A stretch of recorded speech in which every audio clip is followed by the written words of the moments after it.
Good afternoon, everyone. I'm Kirk Mackison. I'm the program director for Solar United Neighbors here in New Jersey. We've been on the ground for about 6 months now. One of the key initiatives we're working on is Assembly Bill 3723, which is really an omnibus renewable energy bill. One of the key provisions in that bill centers around community solar.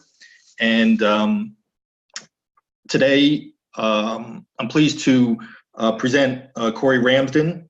He's the Vice President of Go Solar Programs at Solar United Neighbors, and he's going to take you through his experience in Maryland. So Corey, take it away.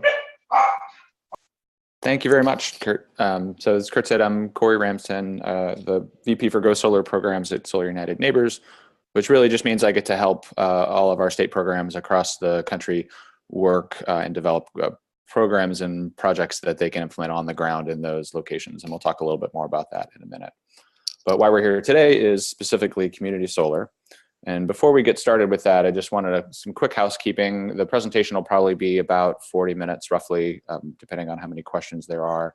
Feel free to use the Q&A option there on the little tool panel at the top of your screen to ask questions along the way. We might pause and take those in the moment or save some of them towards the end, but feel free to send them to us as they occur to you.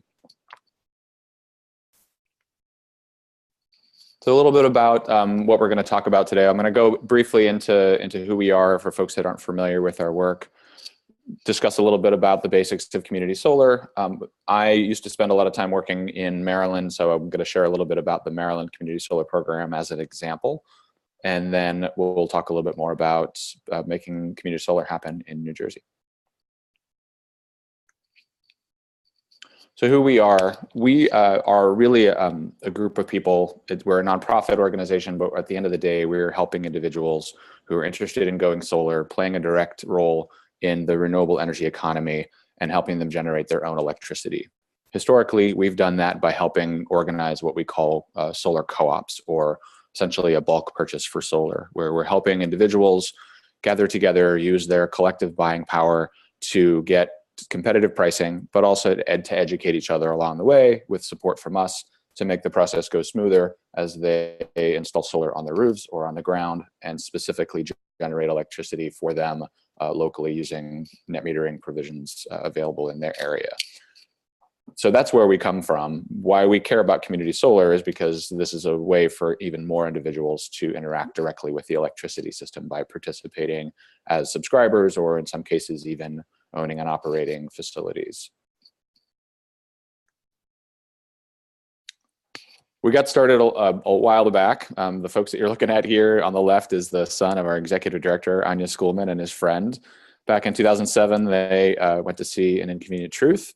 They came back all reared up and ready to do something about climate change. So that was their why. Lots of reasons people go solar, but that's certainly one of them. And they talked about it as a family, decided they were going to install rooftop solar, did some research and realized at the time it was pretty confusing. There were a lot of different moving parts, some uncertainty about regulations and incentives. So they decided to do it as a group. Anya, our executive director, tasked her son and his friend to go and try to find people in the neighborhood. So they knocked on doors. They gathered about 40 people after 2 weeks. And ultimately, that group became what was called the Mount Pleasant Solar Cooperative, which was a neighborhood of people who installed solar at the same time, much the same way as our solar co-ops today. So the kernel of what they did is what we still do, helping homeowners engage with the renewable energy economy and install solar. Except now we're doing that across 8 states and the District of Columbia, including New Jersey. So we're taking these programs on the ground in all of these states, in addition to all of the work we're doing nationwide with a new membership program that we've recently launched, helping homeowners figure out how to go solar individually. And in each of these states where we have a presence on the ground, we're also working with the folks in our network to expand renewable access to renewables through changes in policy at the state and the local level. Community solar is just one example of that, but it's a really important one. So a little bit about why community solar is important. So what makes a good roof for solar? When we're looking and helping folks install solar on their properties, one of the things we do at the beginning is just take a basic look at their roof from satellite imagery. Is there too much shade? Is the roof too small? Is it, some cases, is it too old? If you want to generally install solar on a roof that's got some life left in it, or preferably, as new as possible. So these are all things that potentially can prevent even a homeowner from going solar. Now, when you add in people who live in apartment buildings or other situations where they might not be able to go solar directly, they might be a renter, they might live in a multifamily residence, they might not have access to financing or have a good enough credit score to purchase an entire system. This is a place where community solar can potentially help.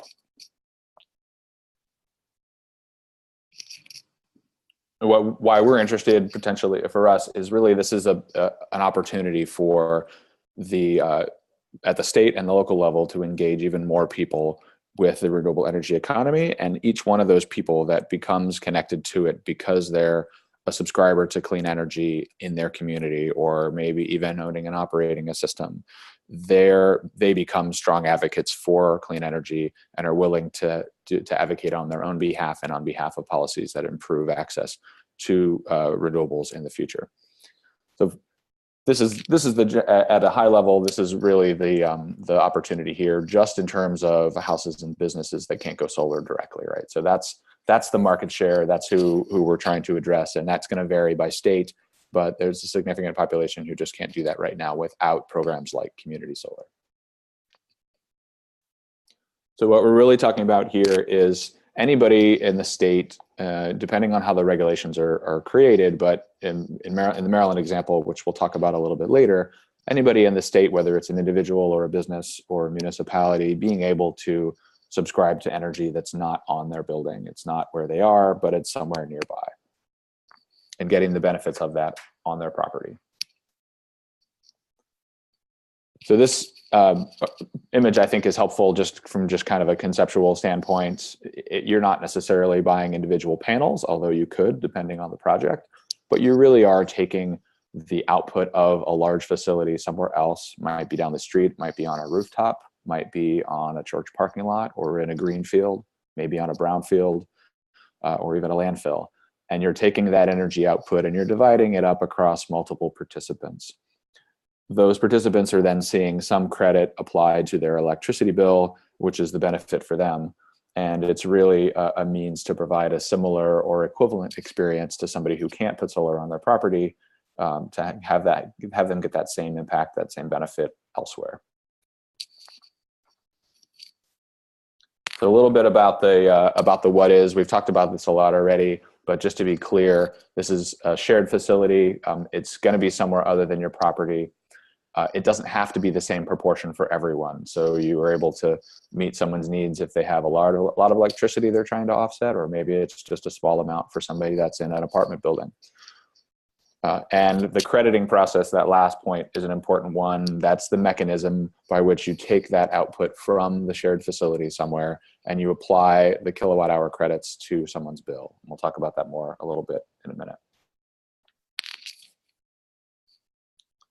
Before we do that, I just want to come back to the why a little bit more, because this ultimately is why we're involved. We feel very strongly about making sure that renewables are available to everybody. This issue of equity of access to renewables is really important to Solar United Neighbors. So we're talking about providing fair access for solar to people who can't participate directly, and ultimately expanding and creating a much wider participation in the clean energy economy that will reinforce itself because people have the ability to participate and to benefit, preferably, being able to benefit by getting a cheaper cost of electricity now and hopefully into the future. And this last point is also important, I think, as a corollary to that, which is with a program that's structured right, you should be able to encourage individuals or groups of individuals or businesses and municipalities, a variety of different organizations, to create their own shared electricity generation. An example would be in Germany and other places where you see community level power arrangements where communities are owning power production and contributing directly. That keeps more of the economic benefit in a community, as well as being able to allow the community to have a much bigger say in how these projects are developed. That might not happen right away because there's certainly some challenges in getting these projects off the ground. But long term, we feel it's very important to create a space in terms of regulations and practice to allow these projects to be developed organically from communities and not just from large companies that are owning and operating them, which is also fine, but we want a full landscape, and that involves community projects too. So a little bit about the benefits. One of the things we've encountered in Maryland is a little bit of a disconnect between where people are consuming the energy, which is largely in urban areas, and the benefits that accumulate to them, which, as I mentioned earlier, is equity of access, but also the cheaper electricity that should come from that. And rural benefits, where larger arrays might be located in a rural community, but that electricity may or may not be consumed entirely in that area, depending on how large it is. Or the subscribers in particular, because it's a virtual crediting mechanism, they might be miles away somewhere else in a city. So there's a little bit of a disconnect there between what those benefits can be. And we'll talk about this a little bit more later, but it is important to point out just at a high level that rural communities as well have some opportunity really to benefit from community shared renewables. In addition to those benefits we talked about from the urban environment, there's also being able to provide a standard income stream for a landholder. Maybe it's a farmer who's using part of their land to be able to install a community solar facility or to host one. They might get regular lease payments for that, but continue to farm the rest of their land. That's a way for them to become or maintain economic viability and maybe use land that is not as productive for their farming purposes. The community also has an opportunity to gain some tax revenue. And then this last point here about pollinator support, when this is just one example of the way that community solar facilities and other large-scale solar facilities, for that matter, are looking at ways to integrate the work that they're doing with the fabric of the agricultural community they're in. So there are some laws on the books in different states, Maryland is one, that create pollinator standards that can be used in a zoning context to encourage the use of these pollinators to build this type of project and allow and potentially a more beneficial outcome for the agricultural community by providing habitats for bees.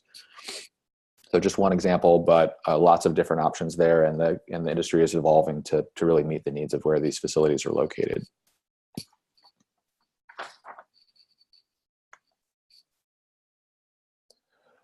So a national trend, most definitely. You can see it's popping up all over the place. Some of these programs are older than others.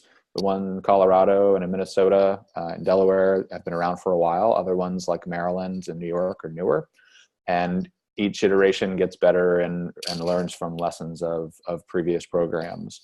So program in New Jersey or Pennsylvania, which is also potentially considering community solar, has the opportunity to learn from some of the things that have already been experienced in other states. And just the same way that Maryland did, you can build on that. So it's really, there's a strong community solar community out there in terms of policy development. There are lots of good resources available.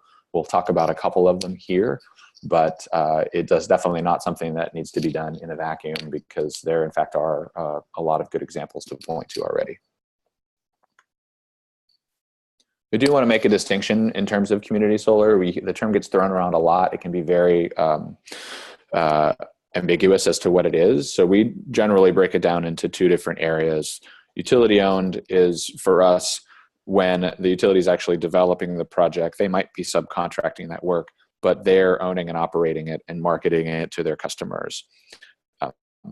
This is a perfectly fine way to expand renewables. The distinction we make between utility owned and the second one, which is third party and competitive, is that in the former model, there is no real opportunity for other participants in the marketplace. Community solar is a very good way to encourage lots of different models to develop and to be able to engage private financing from a variety of different areas to expand renewables in the state. So that is something to consider. You'll see that in certain states where an electric cooperative or a municipal utility maybe are not subject to the same utility laws as investor-owned utilities, they might have some leeway and go that route of just a utility-owned project. That's perfectly fine, nothing wrong with that. But in areas where it's possible, we certainly support having multiple players in the marketplace being able to innovate and create projects that people can participate in, or even finance projects that are being driven by communities. One thing I want to highlight here about the bill savings is it's not guaranteed, right? So community solar, like any other energy project, it's all about the details, how it's financed, what the terms are. Ideally, you should see savings in these programs and projects, but from a consumer advocacy perspective, we do think it's important to recognize that it's not guaranteed and each project is going to be different. So we'll talk about this a little more later, but educating folks about community solar and how it works ahead of time is important. And ideally, we would want to see a significant savings in particular apply for low and moderate income populations who might be able to participate to make it meaningful for their participation. But at the end of the day, you're really talking about the difference between what you would have paid the utility and what your credit rate is that's been determined by the program and or the project that you're subscribing to. We're going to dive into an example of Maryland. As I said, I spent a lot of time working in Maryland doing policy and project work, and was involved in the regulation development and implementation and rollout through a stakeholder process there. So I'm very familiar with the program, and it does offer some examples about the way that things can work, and also some ways that, some things that could be improved. So we use it just as a talking point, as an example for how something works in another state. Broadly, we talked about these terms a little bit already, but just want to kind of reinforce them. You have three main actors in community solar in Maryland. In particular, this is how it operates, but it's pretty common across other state programs as well.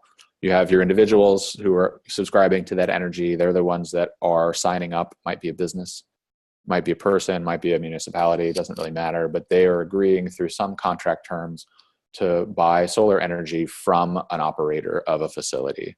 That operator in Maryland, they're called subscriber organizations.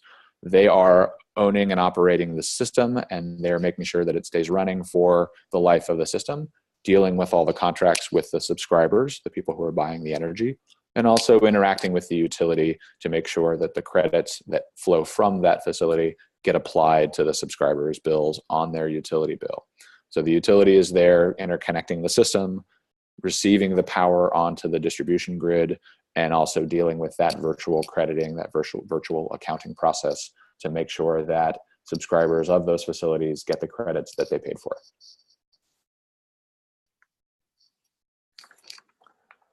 So in Maryland, there are a couple of main points to take away. One is that multiple ownership options are possible within the regulations. So you have people who can own and operate a system all by themselves, which might be a smaller system.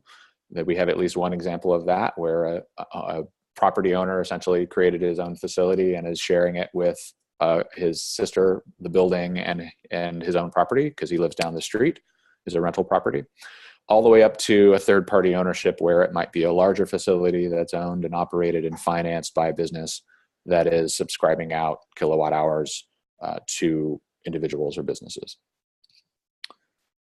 Second, in Maryland is there's a full retail credit that is available.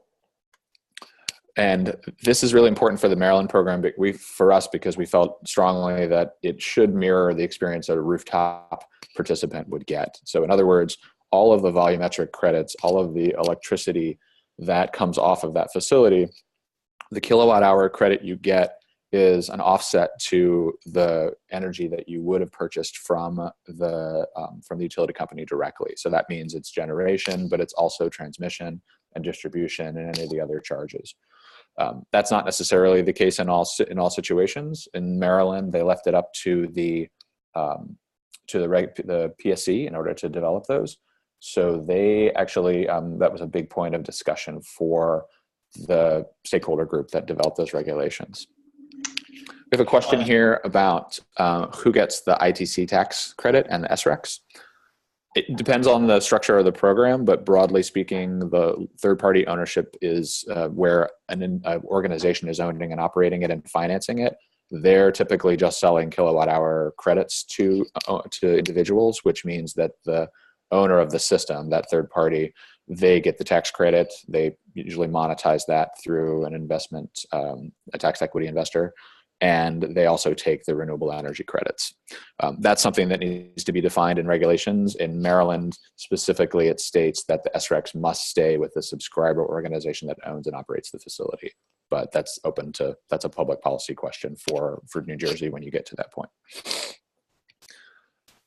Next is that the subscriptions here, 200% is what is currently in place for the rooftop net metering program in Maryland. So they're just mirroring that. But you can, in theory, oversubscribe the value from 100% to 200% of your annual usage as an individual consumer would get credited at a lower rate at the generation rate, but it is available to do that. And then last, if you have solar, you can actually install community solar or subscribe to community solar as well. So it can be the combination of the two if you need to. Some things that are really important about the Maryland program that we'd like to highlight. One is that there are specific carve-outs for low and moderate income access to the program. And what that means is that the Maryland program is a pilot. There's a limited space in terms of the megawatts that can be built in the program according to the regulations. But some of those allocation of space for projects is specifically dedicated to projects that have at least 30% subscription from qualified low and moderate income participants. Qualifications in Maryland are 175% of the federal poverty line for low income and 80% of state median income for moderate income, but that's something that would have to be determined in the New Jersey program, however you like. But we think it's really important that they've at least tried to create some motivation for developers to go out and find low and moderate income subscribers and provide access to the program. It also does not discriminate entirely against small and non-traditional projects. A lot of community solar is really large scale, 2 megawatts to 5 megawatts scale, depending on where you are. The New Jersey bill, I think, allows for 5. But that is also, it's important from our perspective to allow these smaller projects to ruminate and create and come about as well, and leave space for them to do that. Because ultimately, having community-driven projects strengthens the market. It creates more ownership at a local level, potentially, and more benefits. So allowing them the space to actually come about is important. And the Maryland program does that by leaving part of the space open for small projects and not having it get eaten up entirely by larger projects. Next, this geographic diversity. This Maryland program actually breaks it up by utility area. So it kind of guarantees there'll be some projects in different places.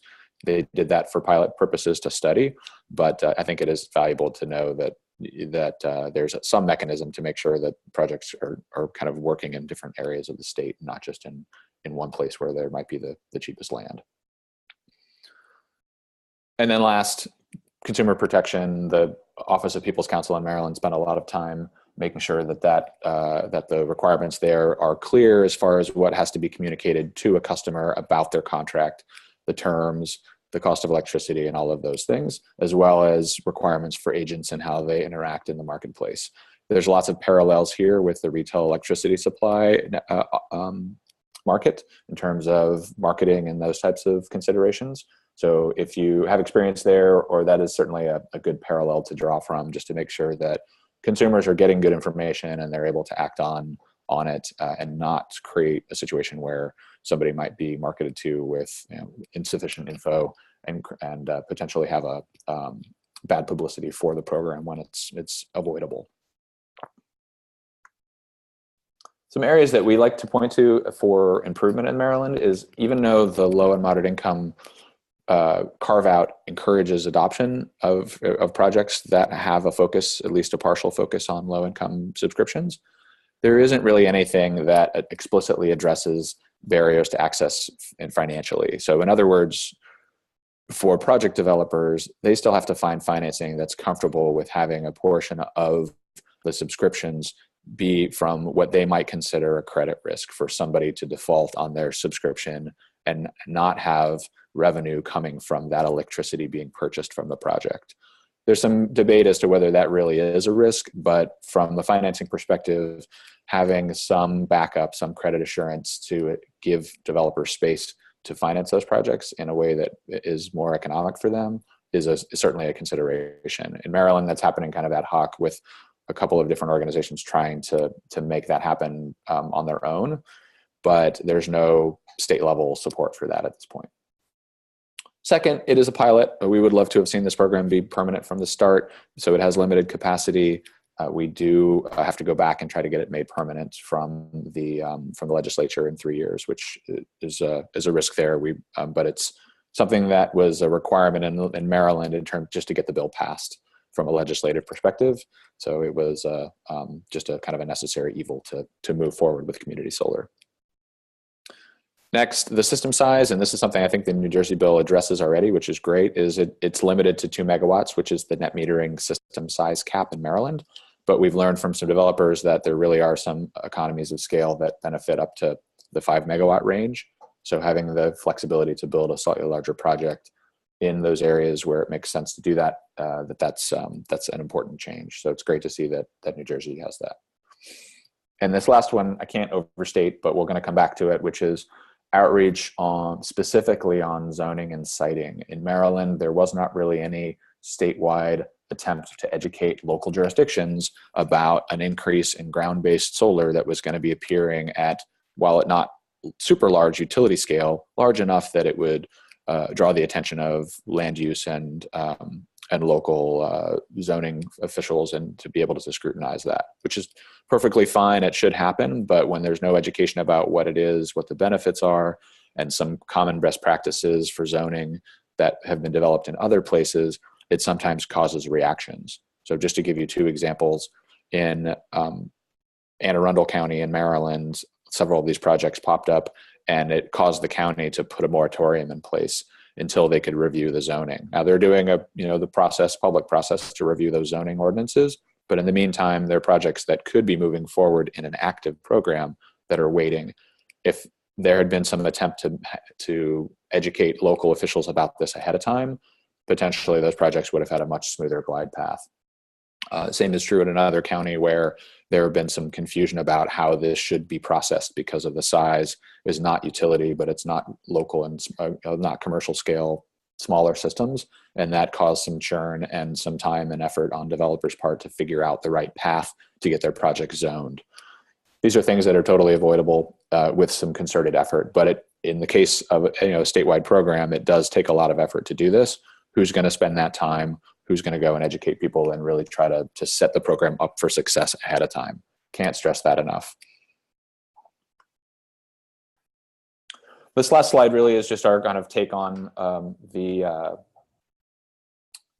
clean energy examples that we like to highlight, which are ones where the community is actually pushing a project forward.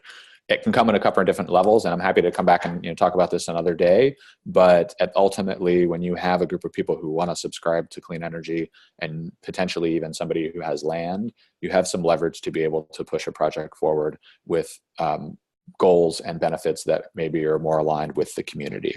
Doesn't mean that every project has to be like this, but where there is interest at a larger scale, I think there is an opportunity really to create a form of community solar that maybe is more compatible or more desirable for a particular community. Let's say, for example, it's in an urban area. You've got a lot of folks who are interested.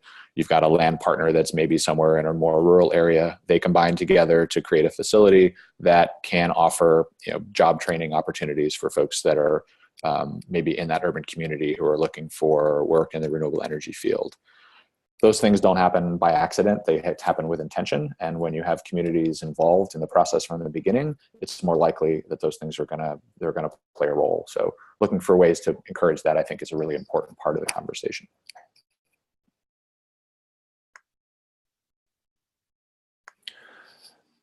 Just want to come back to this a little bit again here, this encouraging LMI participation. We talked about this a little bit already, but just to kind of dive in a little more. One, looking for ways to reduce the financing risk for projects.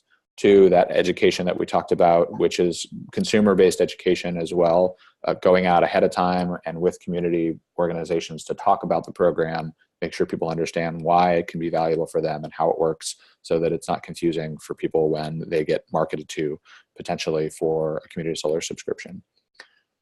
This next one, income verification requirements, just making sure that it's really clear and really easy for developers to verify someone's income in the case of low and moderate income participation. what proxy programs are available. Is it a state program for energy assistance that they can use as a verification? Do they have to take paperwork and verify it themselves? Creating a situation that is as smooth as possible and defining it clearly is important. And then lastly, creating the conditions to be able to maximize savings for these participants so that they're getting not just 5% discount, but 15, 20, 30%, something that potentially has a real impact for them. And with that, I'm going to turn it over to Kurt again. He's going to talk a little bit more about the specifics for New Jersey, and then he's going to pitch it back to me for a few final slides. Okay, thanks, Corey. So just in terms of the bill, bill number is A 3723 and S 2314. The bill that made it to Governor Murphy's desk is the Assembly bill, that's 3723.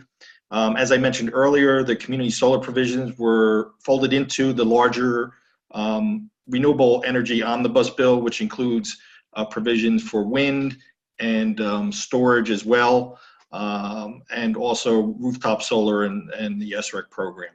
So there were other provisions in that bill. We're just focusing on the community solar aspect of it today. The bill did pass both houses, as I mentioned, on April 12th. 2018. It now awaits Governor Murphy's signature. We have all indication that the governor will sign the bill. Just at this point is a matter of timing. Bills do go through technical review when they reach the governor's desk to ensure that they meet all statutory requirements.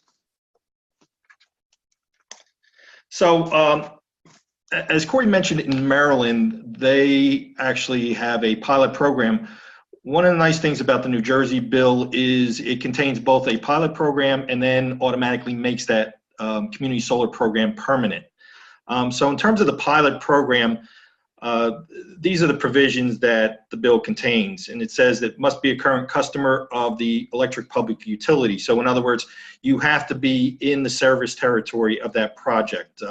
This is not an investment opportunity. It's a real practical application to assist folks in their energy needs.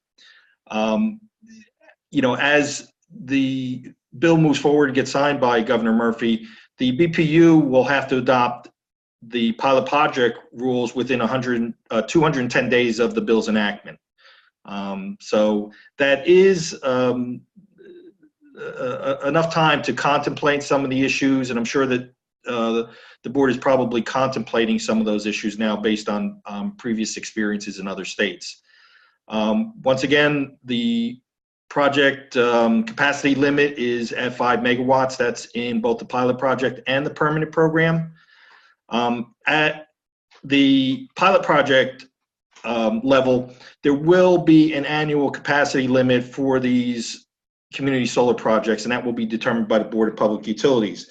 So what we're looking at there is the fact that we don't want the law of unintended consequences to occur here. So in other words, everybody jumps in head first with a lot of programs, then we find that there are issues with how the initial regulations regarding the pilot program have been drawn up, and now we have to stuff that genie back in the bottle. So there will be a capacity limit by the Board of Public Utility.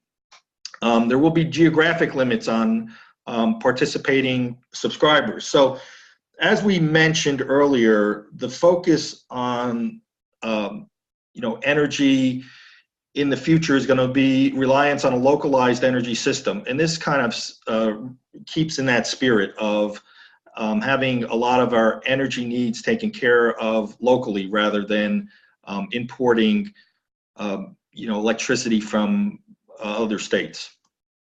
Now, the pilot program will be required to have a minimum number of subscribers, and that is to be determined.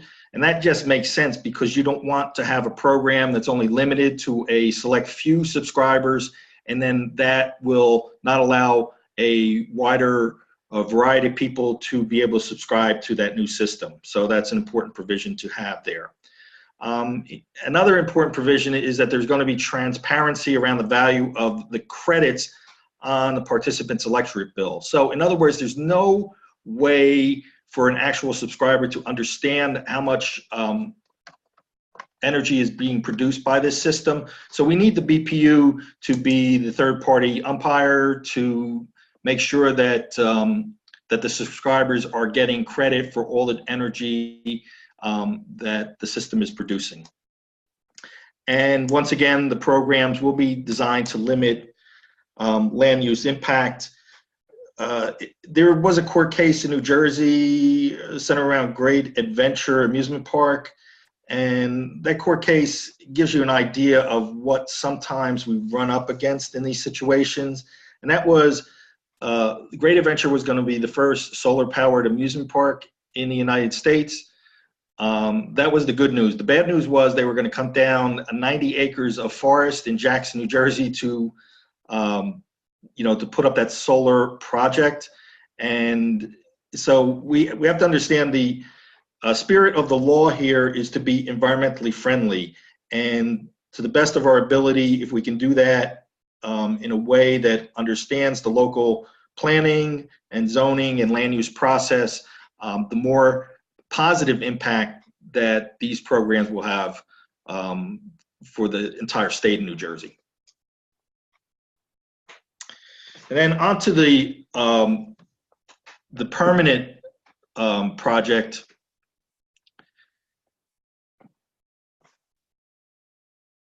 I think we go to the next slide, Corey.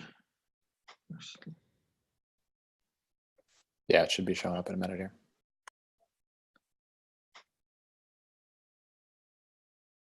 So with the permanent program, the Board of Public Utilities will adopt rules to convert the pilot program into a permanent program. So as we mentioned earlier, we do not have to go back to the legislature and pass another law to have to do that. The permanent program also maintains the 5 megawatt project size limitation. The permanent program's goal is to develop at least 50 megawatts of community solar per year. Also contained in this legislation is an update to the Renewable Portfolio Standard for New Jersey, and that says that the state will produce 50% of its energy needs through renewables by the year 2030. So that's why this is a key provision in allowing us to attain that goal. The rules must include subscriber requirements for low and moderate income customers. As Corey mentioned, this is an important provision. Once again, the devil's going to be in the details in terms of what the BPU is actually going to require here. And this is going to be looked at pretty carefully when it comes time for the BPU to adopt regulations. Another key provision is that the definition of residential customers is not just limited to homeowners or folks in single-family homes, but it does include electric utility customers who do live in multifamily housing. The BPU will also set up oversight, once again, as I mentioned, to verify the amount of solar electric generation for each project. That's to ensure the subscribers get credit for all the power that the project produces. And another important provision, subscriber contracts must include transferability, portability, and buyout provisions for customers. So we don't want to hold subscribers captive through a contract in case that subscriber who, say, lives in a multifamily dwelling now has to move. We don't want them to be captive through a contract with a community solar project. So there's going to have to be reasonable buyout provisions. Or if they still move within the service territory, within certain geographic limitations, potentially that subscriber could have portability available to them as well. In terms of transferability, that would allow that contract to be transferred to another person. And last but not least, the board can allow for the certification of a governmental entity to be the community solar project in and of itself. So it's not just third-party projects we're looking at here. We're also looking at governmental projects. If a municipality or municipal utility authority or such agency is interested in constructing a community solar project. So that's all I have, Corey. Great, thanks, Kurt. Somebody earlier asked a question, and this may be a good slide to talk about it. They asked a question about the Illinois Community Solar Program. There's a component, what they call Solar for All, that is specifically meant to kind of specially fund the adoption of low-income community solar. So we've not spent a lot of time researching that because we don't have a state program in Illinois, but from what I've read, it certainly seems like a potential model to learn from for New Jersey, as well as in terms of the financial incentives and things that are being put in place. And I think it was a very stakeholder-driven process to specifically encourage adoption of community solar from lower and moderate income participants. So thanks for that question. We're going to move on to last couple slides here, and this is really from our perspective of from the community-driven model that we have, which is working with local individuals and organizations about creating clean energy programs, and then learning from that experience and being able to drive policy changes. In this case, we're kind of doing that in a little bit in reverse, which is preparing for something that's coming.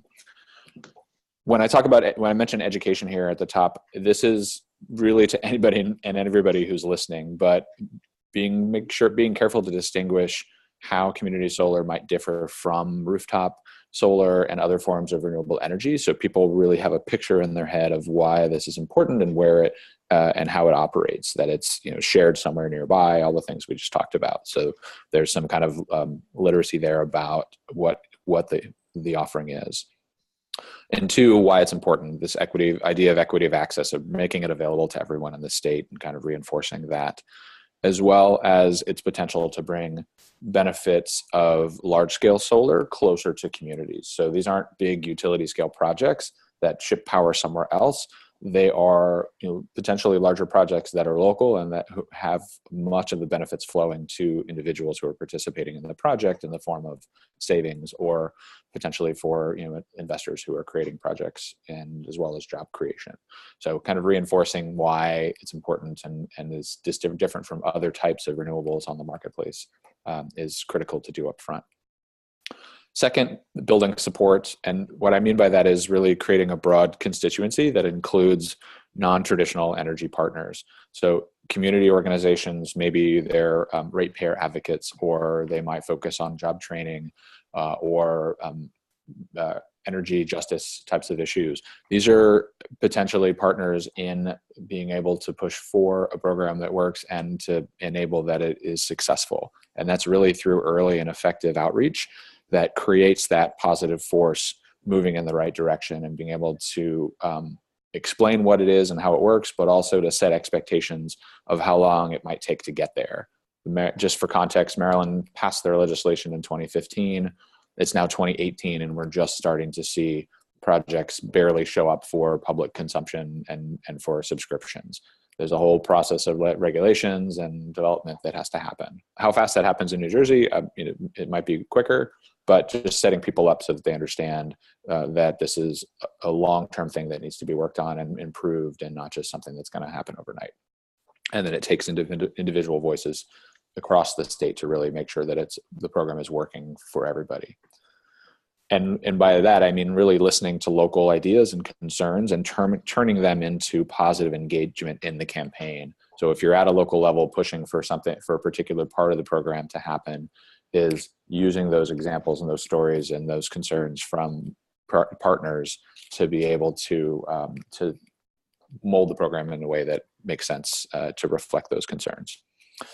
And really just maintaining contact with people and making a list of everybody you think might want to know or care about this, even if they don't think they need to know or care about it yet, and keeping in touch with them and updating them and bringing them into the conversation and keeping them part of it throughout this rollout over the next couple years of community solar. Keeping those points of feedback is really important. Some barriers along the way. This is going to vary by state and by utility, frankly, but we're talking about allowing an additional production of energy on the system that is getting credited back to somebody and potentially reducing the overall revenue for a utility company. So it's entirely possible there'll be some resistance there. It's not to say that it will be insurmountable, and it may not necessarily be the same way resistance from all utilities, but it's important to listen to those concerns and to work through them and to expect that there will be some pushback, in particular when it comes to the crediting mechanisms and the value of those credits. What do I mean by lack of understanding here of benefits? Really, community solar can be confusing for people, even though at a high level it should make sense. Of really kind of going through and explaining who potentially benefits from it, who the participants are, why it's necessary. In other words, creating access opportunities for people who can't go solar now, and really looking for the why, that it's worth people's time to advocate for this at the local level to make sure that it's successful. And last but not least, we talked about this before, but I just want to kind of reiterate this: dealing with land use concerns and zoning, as Kurt mentioned, ahead of time in a proactive and positive and constructive way across the whole state is really a critical part of this, and really of any expansion of renewable energy in New Jersey. It's fine to pass programs that work at the state level, but at the end of the day, local zoning laws and local considerations always play a role. And if you leave them out of the conversation, things will slow down very quickly. So I have one question here. How does the utility company verify solar production and apportionment to each subscriber on a monthly basis for billing? So thanks, that's a great question. It really is, in my experience from the Maryland program and in other places, just from how those operate, is they're usually, the facility is metered separately, and the subscriber organization is specifying by utility customer, so by their utility billing ID, what percentage of that output is going to be applied to them. And then it's the utility's job to actually verify that production has happened for a given month and apply those credits. So the time frame it takes to read the meter and apply the credits is something that is one of those devil in the details things. And also verify with the subscriber organization that those credits were applied appropriately. So the back and forth between third party, owner, operator, and utility is kind of an important one to work out. Just for context, in Maryland, one of the things we heard from utilities was they don't have the billing structure to be able to handle this yet, so they're going to have to do it by hand, which may be true, but it shouldn't be a barrier to entry. It should be something to be worked out in the conversation, so that if this is a pilot now, 3 years from now, or whenever the pilot program is over, these utilities shouldn't be doing this by hand, right? This should be part of their business model. It should be baked in that they can operate these programs from a billing perspective. It's not rocket science. It just takes intention to make it happen. And not all utilities have the same level of sophistication with billing, depending on how big they are. And some of them might have a lot of legacy systems they have to deal with from an IT perspective. Last, I'm just going to leave this here for a minute. These are just some general resources. We've got a ton of of info on our site, but there's also some other resources you can take advantage of. The IREC is the Interstate Renewable Energy Council. They score all the programs across the country and just provide some common criteria of why they're the good and the bad for different programs. CCSA is the Coalition for Community Solar Access. They're the industry trade organization that represents developers who work in community solar, but they've got a lot of good resources. Last is the Solar Energy Industries Association, who also has a number of resources on their site for community solar programs. Looks like we've got another couple of questions here. I'm just going to read this real quick. Okay, so one question from one of the participants is, how do we get started? What's the next step if you're interested in pursuing a project? Right now, there's no program in New Jersey, so that's not really possible yet, but you can certainly take steps to educate your community that it's coming and kind of lay the groundwork. And I would encourage you to reach out to Kurt to talk about that and what that looks like. Right now, it's really kind of high-level education of the program and why it's important. but oftentimes that will filter out and result in communities and individuals and communities stepping up and saying, I want to make this work, and actually, moving forward with the project when it's possible and the regulations are in place. Yeah, I would add to that, Corey, that if we have folks who are on a green team or a sustainable team in a municipality, to make your mayor and council and planning department, zoning department aware of this bill that's out there. In my travels, it doesn't seem like the word is filtered out extensively, on this legislation. And so, before your planning department is hit with a project, they might want to find out more about what the bill contains, and also follow closely the deliberations at the Board of Public Utility as well, because a lot of the meat on the bones is going to come from those deliberations at the board level. Thanks, Kurt. Yeah, that's an important point. And the follow-up question that this participant asks is this only an option once the bill gets approved? And yes, there has to be an active program for that to happen. That kind of follows what Kurt just said. Well, thank you. I'll stick around for a minute or two if anybody has any other questions. But otherwise, thanks for your time, and we really appreciate you taking the time to join us today. Okay, looks like we do have one more question here. What sort of equivalent to return on investment can participants expect? So that's a great question. There's kind of two pieces to that. One is if someone is investing in in a project, and that is a little more complicated, but can certainly be possible, where you're providing actual debt financing for something, maybe an organization or a municipality. And those rates of return are going to vary, but for debt financing, it could be in the 6 to 8% range. I would encourage folks to talk to developers to get a better sense of that, and it's probably going to vary by market. For individuals who are participating right now, what we're seeing, the majority of these projects are still essentially what we call power purchase agreements, where someone is agreeing to purchase a certain number of kilowatt hours or maybe a percentage of their usage on their home over some term period, whether it's 5, 10, 15, 20 years. And there's a stated cost of electricity in that term. It might be 5% or 10% below what the utility rate is, or it might be explicitly stated as 13 cents a kilowatt hour that goes up by 2% a year. Those models all vary based on the project developer. So there's a lot of variation there in terms of what the savings will actually be to a homeowner. And that's where a lot of the consumer education part comes in. And we're not really going to know that in New Jersey until we start to see these projects develop. Yeah, and I think the other thing to add there is that community solar should be a complementary piece to rooftop solar. And so, in terms of, I guess, return on investment for a participant, it's going to be always more advantageous for you to take a look carefully at rooftop solar. If community solar is an option for you, if you're a renter, or you're in a condition where with shading you can't put rooftop solar on your home. But like I said, they should be complementary pieces. And so you're always going to see more of a benefit on a rooftop solar system than through a community solar project.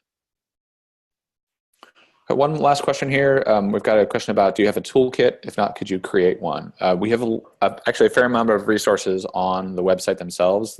We have the standard one, which is at this community solar link, but then each state has some resources that are there in addition to that in terms of like project development.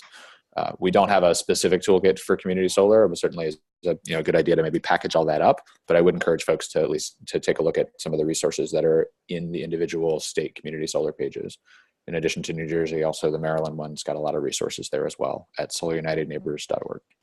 Yeah, and if you're interested in this, legislation, I would encourage you to write to Governor Murphy and, request that he does sign the bill. Well, thank you all for joining. We appreciate it. And we're going to follow up with, we'll post these slides and a recording of the presentation to the website in the next couple days, and also follow up with an email to just remind folks of where that information is. So thanks for your time and attention today. We really appreciate it.